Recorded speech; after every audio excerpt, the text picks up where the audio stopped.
What's up, guys? This is Mandala on Mandala Loves Jesus, and today I'm going to speak on the topic more righteous than a scribe. I'm going to carry on reading in the book of Matthew of the New Testament, chapter 5, verse 20. Jesus is saying, "For I say unto you, that except your righteousness shall exceed the righteousness of the scribes and Pharisees, you shall in no case enter into the kingdom of heaven." So Jesus is saying, it is good if you know all the rules and all the principles of righteousness and love and justice, but if you're not applying them, then you are missing the point. There are many other verses that go together with this verse, like that the ones that do the will of the Father are the ones that are walking in righteousness. Not the ones that know the will of the Father are the children of God, but the ones that do the will of the Father are the children of God. So it's about doing. And also the scripture says, all the things that the scribes tell you, do those things that they tell you, but don't live like they live. So don't walk in the same ways of life of perdition that they are going in. Don't walk like the hypocrites, but do according to the word that they teach. Do according to their teaching. Now he says that your righteousness must exceed the righteousness of the scribes. If your righteousness is not exceeding the righteousness of the scribes, you shall in no case enter into the kingdom of heaven. Like he's saying, if you're not more righteous than the hypocrites, there is no way whatsoever that you enter in the kingdom of heaven. It doesn't matter if you studied the whole Bible, it doesn't matter if you know the whole Bible by memory, it doesn't matter if you can point out all the errors of any person that you're crossing the way. It doesn't matter if you are the best critic of the whole universe, but it says if your righteousness doesn't exceed the righteousness of the scribes. So you are way better off not knowing the Bible by memory but walking in righteousness than memorizing the whole Bible but not applying it. And I'm not saying it's not a wonderful thing to memorize the Bible. If you can do that, wonderful, do it. But I'm saying, Jesus is saying that it's not enough to know the principle of righteousness, but to apply the principle of righteousness. Ye have heard that it was said by them of old time, Thou shalt not kill, and whosoever shall kill shall be in danger of the judgment. Now Jesus is talking about the body. One human that kills another human body shall be in danger of the judgment. You shall not kill. That's the law of Moses. Now Jesus is lifting up all the mechanisms from flesh to the spirit. He is lifting up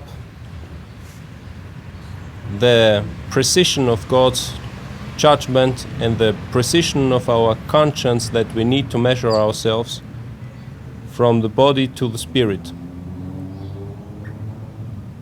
So in the old days it was about who kills whom, and they judged if there was a cause, if it was righteous, if it was not righteous.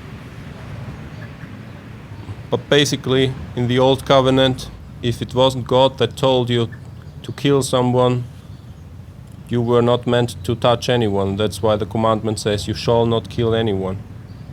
Thou shalt not kill. You can read this also you can read more about this when God commands David to wipe out other people that have angered the Lord. The Lord told him that he wants Solomon to build the temple for him and not David, because he tells him, you have too much blood on your hands to build my holy house. So in the first place, you shall not kill anyone. But if the Lord tells you to kill someone, like he told to David, then you have to kill the other person in a just way. It's not like you go there and you torture the other person endlessly without any reason, right? Because God the Lord is just, and there's no justice in torturing the other person without any reason.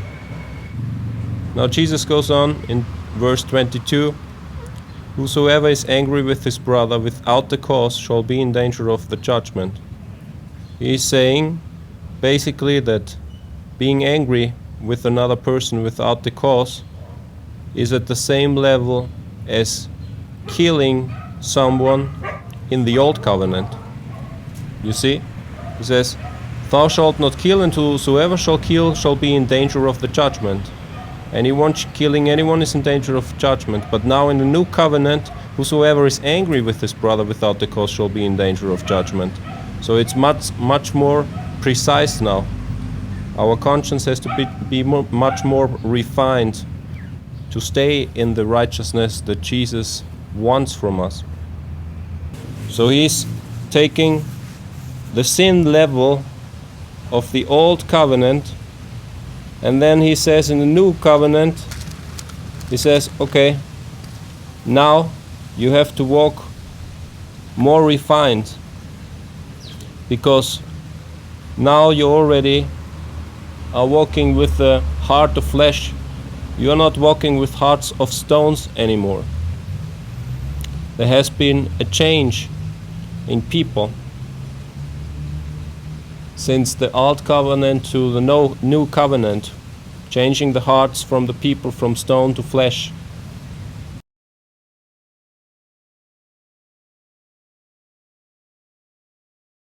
And whosoever shall say to his brother, Raka, shall be in danger of the council. The council of the Lord, of course. This is kind of walking the borderline. Like the Lord is watching how you are treating other people. If you are trying to assign an attribute of low esteem to another person, you better make sure that it is true what you're saying. But whosoever shall say, thou fool, shall be in danger of hellfire. You better make sure that it's justified, that your expression is based on the judgment of the Lord and not on your own judgment. You have to judge through a spirit of justice to give a just judgment, right? And therefore, if a person is judging the other person and it's not just, then the person will fall into the counsel of the Lord, because the Lord is watching what we are doing. And Jesus says, but whoever shall say, thou fool, shall be in danger of hellfire. If you are purposefully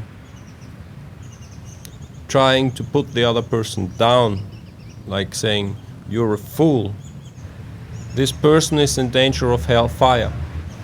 Now this expression that Jesus is using here when he says, thou fool, is referring to people that are giving in to hating other people. And that's why they are insulting the other person. They go, you idiot, you fool, you know, because they are hating the other person. It's very important to take care of the words that we are using, because there is a lot of power in the words. And also, the closer a person gets to the Lord, the more power has the words of the person. When you are fasting and praying and you're feeling the presence of the Lord, you're feeling the presence of the Holy Spirit, and you are using words, you're speaking out words of your mouth, you are saying Raka, you're saying silly people or foolish people or whatever. When you're using this words in a low esteem of the other persons, your words have a lot of power. And as I said, the closer to the Lord you are, the more power have your words, and the more you have to take care of your words. That's why the prophets in general, they tend to be very closed persons, and they only use their mouth for the major part for transmitting what the Lord wants to speak through their mouth, but they are very aware of the power of the words. They are very aware of the power of what you say. And also the Satanists and the witches, they are aware of the power of words.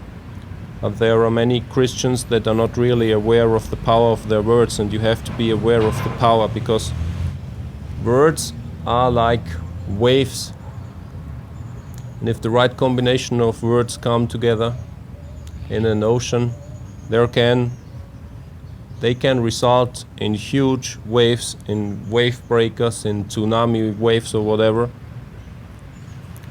and they add to each other.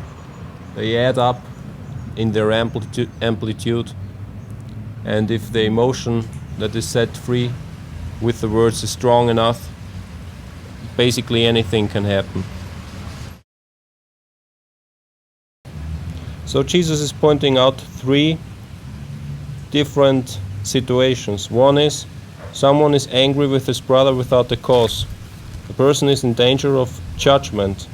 Like in the Old Covenant, when someone killed another person, he was also in the danger of judgment. He's leveling the quality of sin. He says, Old Covenant, you killed someone, is now on the same level as being angry with someone without reason, without the cause. That's the same level now. Because being angry with someone else without the cause implies an evil intention to kill the other person spiritually. And then comes Jesus now, and he says, okay, from now on we count what's happening in your heart, what's happening in your spirit. It's not enough if you control your body. So he's putting killing someone and getting angry with someone on the same level. Then in the second situation, Jesus is saying, and whosoever shall say to his brother, Raka, shall be in danger of the council. Saying Raka to someone is like saying what you're doing is useless, like neutralizing the efforts of someone.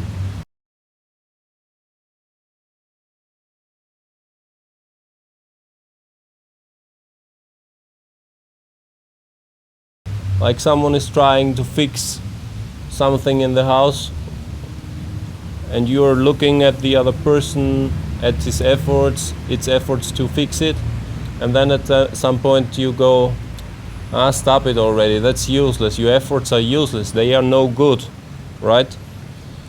And that's when you say you're a Raka, you know, don't be a Raka. It's useless what you're trying, your efforts are useless, they are no good, they are worthless. Jesus says, if you say to someone, your efforts are useless, they are futile, you are in danger of the council. Like you haven't insulted the other person, like saying you're a complete idiot, but you are saying, you are neutralizing the efforts of the other person, and you are in danger of counsel, because God is watching what you're saying, and you better make sure that if you're saying that what the other person is futile, really is futile in the eyes of the Lord, because otherwise the other person may get offended or may stop what he or she is doing, and it will be your responsibility. If someone is doing actually something good and something that is very, very utile, and you go there and says that's no good, and the other person stops, that's your responsibility. The Lord is watching what you're doing, and if you really want to help the other person, if there wasn't a better way to teach the other person that he is doing wrong, or that his efforts really are useless, you know, maybe the right decision would have been, instead of saying to the other person that he's a Raka and that it's useless what he's doing, would be showing an alternative how to do it better, or how you or testifying your own, witnessing your own experience, how you solved the problem the last time. instead of telling him that he's a raka. So you shall be in danger of the council. It will be measured by the counsel of the Lord if saying raka was the best solution, the most just solution. And if not, you are in problems. And then there is the third case where he says, but whosoever shall say, thou fool, shall be in danger of hell fire. And here Jesus is talking about saying fool in a sense of rejection of the other person, in a sense of hating the other person, in a sense of talking to the other person without love. Because if you go like telling everyone that you cross on the street what the grand idiot he is because he is not following Jesus Christ, you are not following Jesus Christ. Because you can't love your enemy and you can't pray for your enemy if you are hating him, if you are thinking about him that he is the biggest idiot on earth. We are called to love the people and to save the lost. We are called to love our enemies and we are called to forgive our enemies. And as Jesus says, if you say to someone, you fool, you idiot, you are in danger of hell fire. Now there are situations where even Jesus is calling other people words like you serpents, you hypocrites, when he talks about the Pharisees. But you have to remember that when Jesus is saying this to the hypocrites and to the Pharisees and to the scribes, or to evil people, that he is not relying on his own judgment. Jesus says, I'm not come to judge anyone, and even if I do judge someone, it's not because of me, but I'm saying what I know, what I heard from the Father. So the judgment that Jesus is bringing is perfect because it's from the Father. It's not your own personal opinion. It's not his opinion according to the measure of the understanding of a man, that those were hypocrites, but they are hypocrites in the eyes of God. And Jesus transmitted this message to them on behalf of the Father. You see, there's a difference between passing on information or constructing information.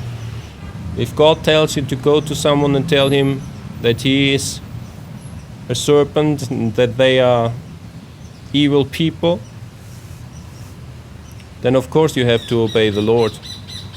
But you can't be emotionally involved in a sense. It's not like, yes, you are fools, and the Lord also says that you are fools. No. He's saying, if you're insulting the other person, then you are in danger of hellfire. You're not only saying, hey, what you're doing is no good, it's directly attacking the other person. It's, you are a fool. That's different to saying what you are doing is useless. You see the difference?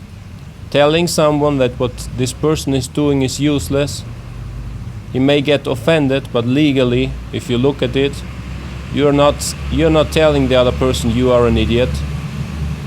You're telling that what the person is doing is judged by you as useless. So that's like a step lower than directly going and saying, you're an idiot, what are you doing, you know? Because when people are getting, when people let run their evilness against other persons, they normally combine it all together. They go, you are an idiot and everything that you do is useless, you know? So they are putting the whole bag together. But Jesus is saying, the moment that you are stepping up from neutralizing the efforts of another person by saying your efforts are no good, what you're doing is useless, like saying you're a raka, and then you go, you're a fool, you're an idiot. You're stepping up the game. You're stepping up the game, directly offending the other person by lowering the esteem of the other person. And that's a kind of arrogance. So he says, you shall be in danger of hellfire. So we can learn that Jesus doesn't want us at all to call names other persons. He doesn't want us at all to insult other persons. Because if you have an arrogant attitude towards other people, or you think you are so much holier than the other people, then you are trying to exalt yourself. And we know that the scriptures tells us everyone that tries to exalt himself will be grounded. Because the Father hates arrogance. We need to be humble all the time. And when we start thinking about other people as fools and idiots and all the other bad names that you know from your past life of the world, we are in danger of hellfire, because when you are giving in to offending other people, you are giving in to hating other people. You're giving in to hating other people when you start to offend them directly, when you start to try to lower their value purposefully. Because you can't pray for your enemy if you are hating him. You can't pray for your enemy, you can't intercede for a soul that you are hating. You can't intercede for a soul that you are hating for various reasons. One reason is if you are not really loving the other person, you're not interested in the other person, and you become unable to help the other person. Because if you are not loving the other person, God will not take any petitions that you make for the other person, because you're hating the person. So your petition would be only a curse for the other person. And that's how the witches work. They curse the other person. They hate the other persons, whosoever it is, and they curse each other. They curse the Christians, they curse the atheists, they curse the other witches, you know. They are just cursing anyone that is not aligned with them, with their own evilness. So if you're not loving your enemy, you are falling into cursing the other person and cursing yourself by not loving the other person. So it's very key to not allow any hatred in your heart, any unforgiveness or any bitterness, no matter what the other people do to you. And you can observe this very well when Jesus is nailed on the cross. He is still praying for the people that are nailing him on the cross. You can see that Jesus is not seeking revenge. We learn that Jesus is not seeking revenge. He prays to the Father, Father, please forgive them, for they don't know what they are doing. And this repeats in all godly men. When God put an unclean infirmity on Miriam in the Old Covenant, because they spoke against Moses, Aaron and Miriam, they spoke against Moses. And they were talking like, well, what's so special about Moses? God also speaks through our mouths, like saying we don't really need him. And they were criticizing in their hearts that he has taken a wife that wasn't of the Jews. And then the Lord got angry, and he left Miriam unclean all over her skin, pale. But then you find out that the same Moses that they have spoken bad about, he was the one interceding for Miriam. He was the one interceding for her and prayed to the Lord, please heal her, like he forgave her.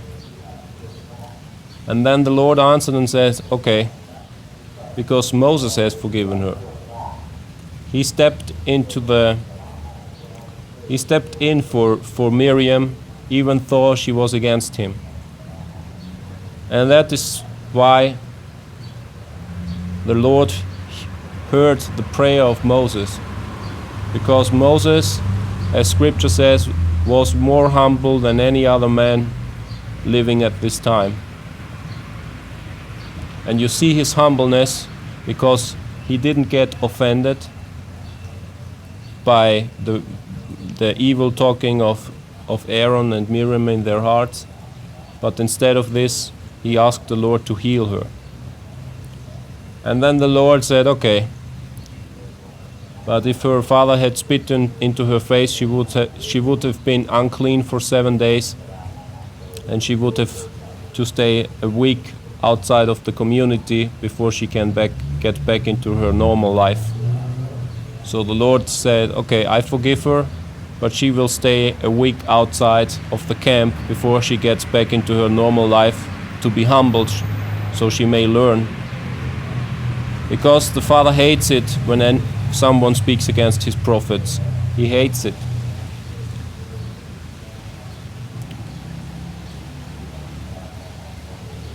And there are many other examples of godly men that are not looking for revenge. Like Stephen, when they stoned Stephen, he was asking God that he may not count it against the persons that were killing him. So he was not looking for revenge.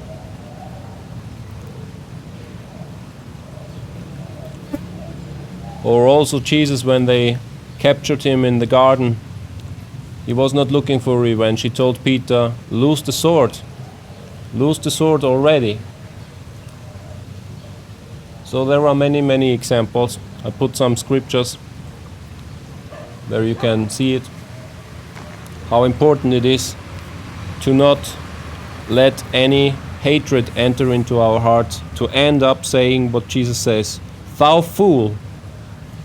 So we never should be in a hatred attitude towards our brothers and sisters.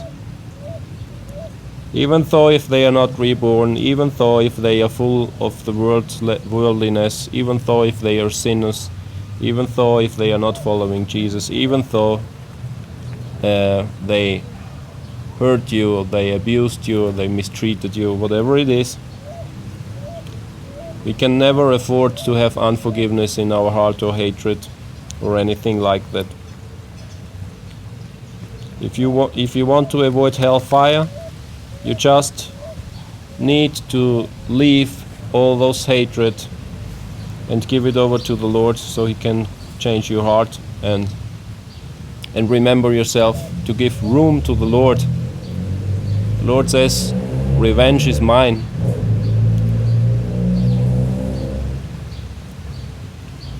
So you don't have to worry about this, because the Lord is a just judge, and He will judge everyone according to his deeds, and He will bring a good recompense or a bad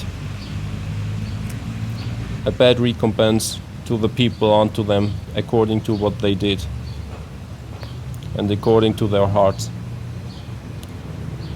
23, Jesus says, therefore, if thou bring thy gift to the altar, and there rememberest that thy brother hath aught against thee, leave there thy gift before the altar, and go thy way. First be reconciled to thy brother, and then come and offer thy gift. So God is saying, if you want to bring me a present, as long as you are in conflict with your family, as long as you are in unforgiveness with your brother, as long as there is an offense between you and your siblings, I'm not interested in getting any present from you. I don't want a present from a family that is full of anger, full of hatred, full of bitterness. I won't receive any gifts from evil people. And that's what He's saying. You just don't want to have people that are content in their evilness coming coming to you offering their stained presents. Because the gift that you want to give to the Lord is tainted by your evilness, and that's why God isn't interested in it. If you want to give something to Jesus Christ, you better make sure that your heart is clean before that. You better make sure that you are not giving tainted gifts. Whatever it may be, your time, your life, your talents, or something that you made for Him, a song that you have written for Jesus. If this song that you have written for the Lord is tainted because there is an offense between you and your brother, you better make sure that you're reconciled with your brother within your possibilities before you're offering a gift, to avoid that it is a tainted gift, because God won't receive it, and you are cursing yourself if you do this way. 25, Jesus says, "Agree with thine adversary quickly, whilst thou art in the way with him, lest at any time the adversary deliver thee to the judge, and the judge deliver thee to the officer, and thou be cast into prison." So while you are on the way, while you are having conversation, while there is still communication between you and the other party, try to come to peace without committing treason on truth. Try to come to peace, be as loving and kind as you can. Come close with a peaceful offering to the other party, as within your possibilities, as far off as you can. So the Lord has nothing against you, and you guarantee that the Lord stands on your side. 26, Jesus says, "Verily I say unto thee, thou shalt by no means come out thence, till thou hast paid the uttermost farthing." So you won't come out of the prison, you won't come out of this limitation of your freedom until you have paid the uttermost farthing. The uttermost farthing is like the smallest penny, the smallest pence, the last cent, the smallest, that's like saying the smallest unity of money. So you have to pay it all. There's nothing that you can avoid. There's no way around it. It's hopeless. By no means you will come out thence. That's what Jesus is saying. The conclusion of this video is that God doesn't want us to let any hatred have space in our hearts, and that we have to be constantly aware and alert to defend our inner self, to defend our inner life, to defend the peace that we have obtained through Jesus Christ. And also, it is Jesus' teaching at the same time, if you have no peace, how you can obtain the peace, that you need to seek for reconciliation with the people around you, with yourself, and with God, and then you will have peace. And that the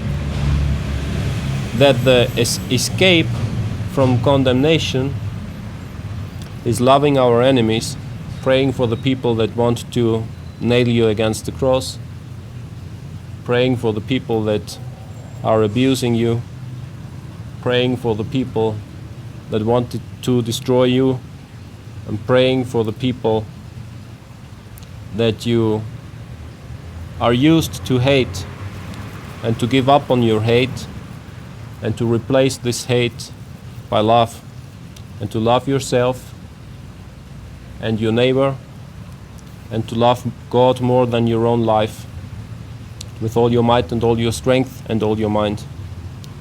So, in this sense, I hope that was inspiring. See you the next time. I love you guys.